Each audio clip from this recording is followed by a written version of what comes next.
আমার মা বলে রান্নাটা হচ্ছে একটা আর্ট। যদি কোনো কাজ করি আমরা সেটা যদি মন দিয়ে করি তাহলে অবশ্যই সেটা ভালো হবে। আর তার ফলটাও খুব ভালোই আসবে। তো মাকে জিজ্ঞেস করেছিলাম, পটল আলু দিয়ে তুমি চিংড়ি মাছের যে ডালনাটা বানাও সেটা কি করে বানাবো একটু আমাকে বলো। তো মা গেছে বাড়ি থেকে বাইরে বেরু একটু। তো সেই কারণে আমিই আজকে করলাম। কিন্তু রিভিউটা লাস্টে ভালো ছিল না। ভাই বলল সব হয়েছে কিন্তু মায়ের মতো হয়নি। তো তাও চেষ্টা করলাম। সবকিছু আগে একটুখানি নুন আর একটু হলুদ দিয়ে ভেজে নিয়েছিলাম।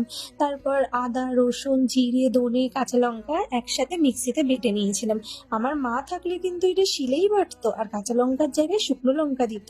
তারপর কড়াতে তেল আর গোটা গরম মশলা, তেজপাতা ফোড়নে দিয়ে তার মধ্যে মশলাটা দিয়ে ভালো করে কষতে হবে। নুন, হলুদ আর কাশ্মীরি লাল লঙ্কা গুঁড়োও দিয়ে দিলাম।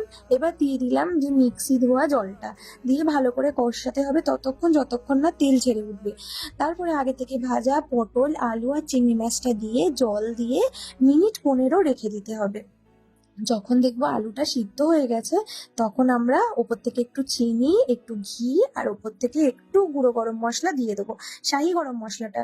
ব্যাস দিয়ে কষা কষা এইরকম ডালনা ট্রাই করো, দেখো কেমন হয়, তোমাদের মায়ের মতো হয়।